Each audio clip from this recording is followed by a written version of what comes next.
नमस्कार दर्शक बंधु, आज आपण मानक पई एक सुंदर शिक्षण कहानीटी नहीं आसीसी।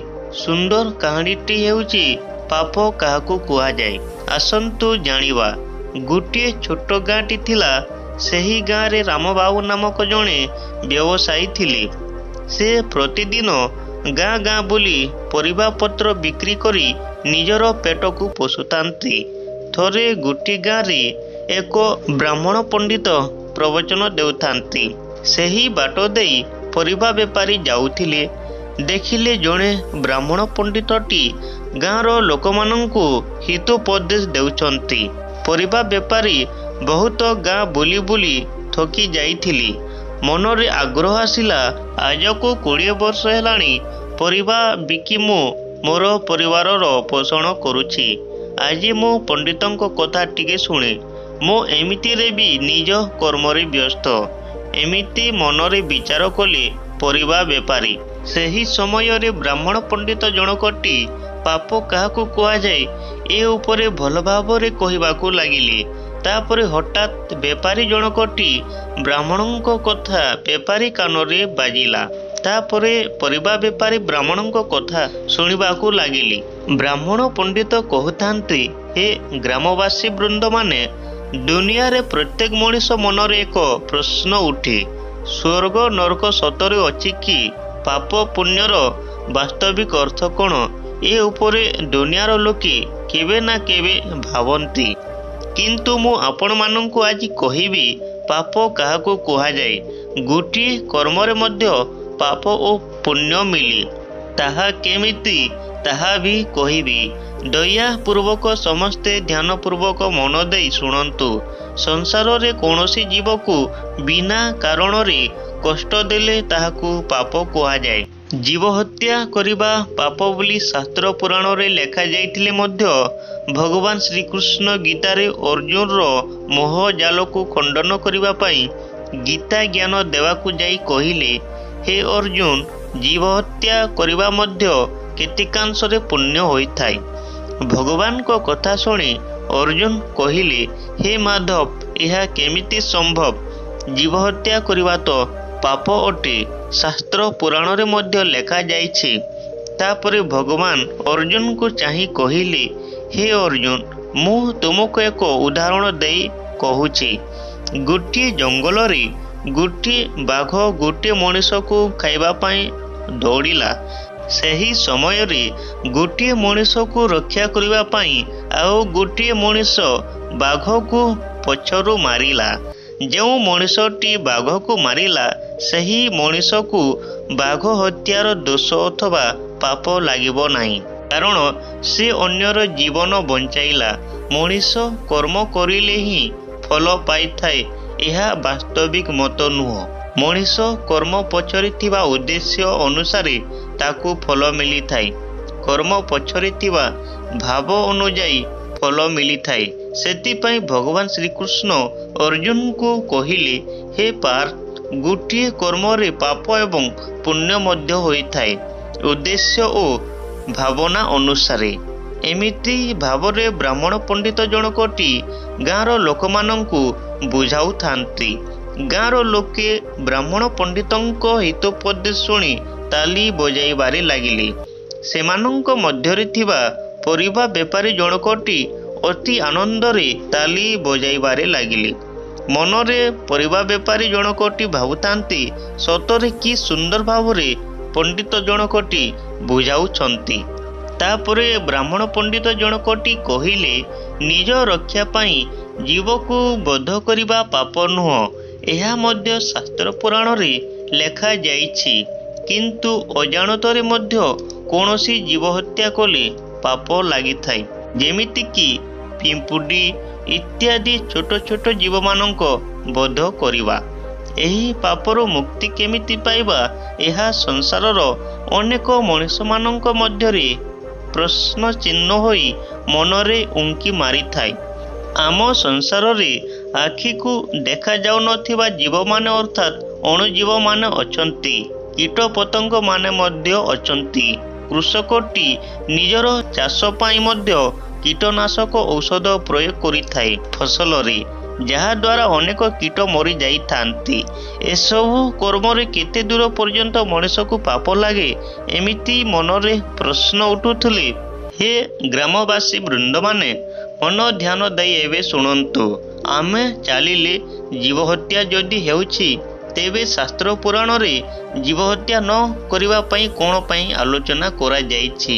ଜୀବହତ୍ୟା କରିବା ପାପ ବୋଲି କାହିଁକି କୁହାଯାଇଛି? ଏମିତି ଦେଖିବାକୁ ଗଲେ ଦୁନିଆରେ ତ ସବେ ପାପ କରୁଛନ୍ତି, ଅର୍ଥାତ୍ ସବେ ପାପୀ। ତେବେ ଆମେ ପାପରୁ ମୁକ୍ତି ପାଇବା କେମିତି? ଏଭଳି ପ୍ରଶ୍ନ ମଣିଷ ମନରେ ଆସିବା ସ୍ୱାଭାବିକ କଥା। ଏ ସମସ୍ୟାର ସମାଧାନ ପାଇଁ କିଛି ବାଟ ନାହିଁ କି? ଗାଁର ଲୋକେ ବ୍ରାହ୍ମଣ ପଣ୍ଡିତଙ୍କୁ ଚାହିଁ ଏମିତି ପ୍ରଶ୍ନ କଲେ, ଯଦି ଖାଇଲେ ପାପ, ଚାଲିଲେ ପାପ, ଚାଷ କଲେ ପାପ, ତେବେ ମଣିଷ ବଞ୍ଚିବ କେମିତି? ତାପରେ ବ୍ରାହ୍ମଣ ପଣ୍ଡିତ ଜଣକଟି କହିଲେ, ହେ ଗ୍ରାମବାସୀ ବୃନ୍ଦମାନେ, ଏ ସମସ୍ୟାର ସମାଧାନ ପାଇଁ ଭଗବାନ ଶ୍ରୀକୃଷ୍ଣ ନିଷ୍କାମ କର୍ମ କରିବା ପାଇଁ ଗୀତା ମାଧ୍ୟମରେ ଜନସମାଜକୁ ଜ୍ଞାନ ଦେଇଛନ୍ତି। ଏବେ ନିଷ୍କାମ କର୍ମ କ'ଣ?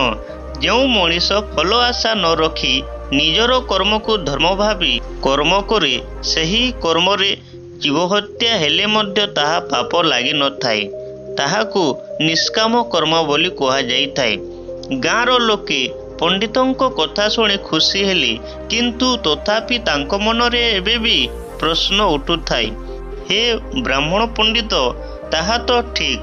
ଯଦି ମଣିଷ ସକାଳୁ ବିଛଣାରୁ ଉଠି ପାଦ ପକାଏ ଏବଂ ସେଥିରେ ଯଦି କୌଣସି ଜୀବର ହତ୍ୟା ହୋଇଯାଏ, ତେବେ କ'ଣ କରାଯିବ? ଏମିତିରେ ବି ଅଣୁଜୀବମାନଙ୍କ ହତ୍ୟା ତ ପ୍ରତିଦିନ ହେଉଥିବ। କେତେକ ଜୀବମାନଙ୍କୁ ମାରିବା ପାଇଁ ମଣିଷ ମଜବୁରୀ। ସେ ଜାଣି ଜାଣି ମଧ୍ୟ କେତେକ ଜୀବମାନଙ୍କୁ ମାରିଥାଏ। ଏହାର ସମାଧାନ ବାଟ ଦୟାକରି ହେ ପଣ୍ଡିତ କୁହନ୍ତୁ। ତାପରେ ବ୍ରାହ୍ମଣ ପଣ୍ଡିତ ଅତି ଆନନ୍ଦ ମନରେ କହିବାକୁ ଲାଗିଲେ, ଅତି ଉତ୍ତମ ପ୍ରଶ୍ନଟିଏ ପଚାରିଲ। ମଣିଷ ଯେଉଁ କର୍ମ କଲେ ମଧ୍ୟ ତାହା ପାପରେ ପରିଣତ ହୋଇଯାଉଛି। ପାପରୁ ମୁକ୍ତି କେମିତି ପାଇବା, ଏହା ତ ଆପଣମାନଙ୍କ ପ୍ରଶ୍ନ। ଗ୍ରାମବାସୀ ବୃନ୍ଦମାନେ କହିଲେ, ହଁ ପଣ୍ଡିତେ, ଆପଣ ପ୍ରଥମେ ତ ନିଷ୍କାମ କର୍ମ ଉପରେ କହିଲେ, ତାହା ତ ଠିକ୍। ଆଉ ଗୋଟିଏ କଥା, ଅଜାଣତରେ ମଧ୍ୟ କୌଣସି ଜୀବର ବଧ ହୋଇଯାଏ, ତାହା ମଧ୍ୟ ପାପ ବୋଲି ଆପଣ କହିଲେ। କୌଣସି ମଣିଷ ଚାଲିବା, ବସିବା, ସ୍ନାନ କରିବା, ଏହା ନିଷ୍କାମ କର୍ମ କେମିତି ହେବ? ତାପରେ ପଣ୍ଡିତ ଜଣକଟି କହିଲେ, ହେ ଗ୍ରାମବାସୀ ବୃନ୍ଦମାନେ, ମୁଁ ମୋର ହୃଦୟରୁ କହୁଛି, ଯଦି ପାପରୁ ମୁକ୍ତି ହେବା ପାଇଁ ଆପଣମାନେ ଚାହୁଁଛନ୍ତି, ତେବେ ମୋ କଥାକୁ ମନ ଦେଇ ଧ୍ୟାନ ଦେଇ ଏବେ ଶୁଣନ୍ତୁ ଏବଂ ନିଜ ଜୀବନରେ କାର୍ଯ୍ୟରେ ଲଗାନ୍ତୁ। ନହେଲେ ପାପରୁ ମୁକ୍ତି ଆପଣମାନେ ହୋଇପାରିବେ ନାହିଁ। ବ୍ରାହ୍ମଣ ପଣ୍ଡିତଟି କହିଲେ, ସଂସାରରେ ରହିଲେ ଜୀବହତ୍ୟା ଅବଶ୍ୟ ହେବ। ଜୀବହତ୍ୟା ହେଲେ ପାପ ମଧ୍ୟ ଅବଶ୍ୟ ଲାଗିବ। ପାପ ହେଲେ ଦୁଃଖ ମଧ୍ୟ ଅବଶ୍ୟ ମିଳିବ। ଏଥିରୁ ରକ୍ଷା ପାଇବାର ସହଜ ବାଟ ହେଉଛି ଭଗବାନଙ୍କ ପାଖରେ ନିଜକୁ ଆତ୍ମସମର୍ପଣ କରିଦିଅ ଏବଂ ଭଗବାନଙ୍କ ନାମକୁ ଦିନରାତି ଗାନ କର, ଯାହାଦ୍ୱାରା ସକଳ ପାପ ନଷ୍ଟ ହେବ ଏବଂ ପାରୁ ପର୍ଯ୍ୟନ୍ତ ଜୀବହତ୍ୟା ନ କରିବା ପାଇଁ ଚେଷ୍ଟା କରିବ। ସିଏ ଭଗବାନ, ସେ ବି ଜାଣିଛନ୍ତି ମଣିଷ ଯେଉଁ ଜାଗାରେ ଅଛି, ସେହି ଜାଗାର ନାଁ ହେଉଛି ପାପ ଦୁନିଆ। ପାପ ମଣିଷକୁ ଅବଶ୍ୟ ସ୍ପର୍ଶ କରିବ। ସେଥିରୁ ମୁକ୍ତି ପାଇବାର ବାଟ ହେଉଛି ହରିନାମ ଗାନ। ସେଥିପାଇଁ ଭଗବାନ ପାପୀର ପାପକୁ କ୍ଷମା କରିଦିଅନ୍ତି। କାରଣ ପାପ କରିବା ଏକ ମଜବୁରୀ ହୋଇଯାଇଥାଏ ମଣିଷର। ଅଣୁଜୀବ ହତ୍ୟା, ଏମିତି ଭାବରେ ଅନେକ ଜୀବର ହତ୍ୟା ହେଉଛି। ସେଥିପାଇଁ ମଣିଷ ବା କ'ଣ କରିପାରିବ? ସେଥିପାଇଁ ତ ଭଗବାନ ଦୁନିଆରେ ନିଜର ନାମର ପ୍ରଚାର ଓ ଭାଗବତର ପ୍ରଚାର କରିଛନ୍ତି। ଯେଉଁ ମଣିଷ ଭଗବାନଙ୍କ ପାଖରେ ନିଜକୁ ଆତ୍ମସମର୍ପଣ କରିବ, ଭଗବାନଙ୍କ ନାମ ଜପ କରିବ, ସେହି ମଣିଷ ସଂସାରର ବଡ଼ ପାପୀ ହୋଇଥିଲେ ମଧ୍ୟ ଭଗବାନ ତାକୁ ନିଶ୍ଚୟ ଉଦ୍ଧାର କରିବେ। ମଣିଷ ଦୁନିଆରେ ଜନ୍ମ ହେଲେ ପାପ କରିବା ପାଇଁ ଯେମିତି ମଜବୁର ହୋଇଯାଇଥାଏ, ଠିକ୍ ସେମିତି ଭଗବାନଙ୍କ ନାମ ଜପ କଲେ ଭଗବାନ ମଧ୍ୟ ପାପୀର ପାପକୁ ଖଣ୍ଡନ କରିବା ପାଇଁ ମଜବୁର ହୋଇଯାଇଥାନ୍ତି। ଏମିତି ଭାବରେ ବ୍ରାହ୍ମଣ ପଣ୍ଡିତଟି ଗାଁର ଲୋକମାନଙ୍କୁ ବୁଝାଉଥିଲେ। ବ୍ରାହ୍ମଣ ପଣ୍ଡିତଙ୍କ ଏମିତି ପ୍ରବଚନ ଶୁଣି ଗାଁର ସମସ୍ତ ଲୋକେ ଖୁସି ହେଲେ ଏବଂ ତା ସହିତ ପରିବା ବେପାରୀ ଜଣକଟି ମଧ୍ୟ ବହୁତ ଆନନ୍ଦ ହେଲା। ଯଦି ଆମର ଏହି ସୁନ୍ଦର କାହାଣୀଟି ଆପଣମାନଙ୍କୁ ପସନ୍ଦ ଆସିଥାଏ ତେବେ ଭିଡ଼ିଓକୁ ଲାଇକ୍, ସେୟାର ଏବଂ କମେଣ୍ଟ ମାଧ୍ୟମରେ ନିଜର ମତାମତ ଦେବେ ଏବଂ ପ୍ରଥମ ଥର ପାଇଁ ଯଦି ଆପଣମାନେ ଆମର ଚ୍ୟାନେଲକୁ ଭିଜିଟ୍ କରୁଥାନ୍ତି ତେବେ ଆମର ଚ୍ୟାନେଲକୁ ସବସ୍କ୍ରାଇବ୍ କରିବାକୁ ଭୁଲିବେ ନାହିଁ। ଆଜି ପାଇଁ ଏତିକି। ଆଗାମୀ ଅଧ୍ୟାୟରେ ଆମେ ଏକ ସୁନ୍ଦର ଶିକ୍ଷଣୀୟ କାହାଣୀ ଉପରେ ଆଲୋଚନା କରିବୁ, ଯାହାକି ଆପଣମାନଙ୍କ ପାଇଁ ଶିକ୍ଷଣୀୟ ଏବଂ ଗ୍ରହଣୀୟ ହେବ। ପୁନର୍ବାର ରହୁଛୁ। ଭଗବାନ ସମସ୍ତଙ୍କର କଲ୍ୟାଣ କରନ୍ତୁ। ଭଗବାନ ସମସ୍ତଙ୍କୁ ସଦ୍ବୁଦ୍ଧି ଦିଅନ୍ତୁ। ଧନ୍ୟବାଦ।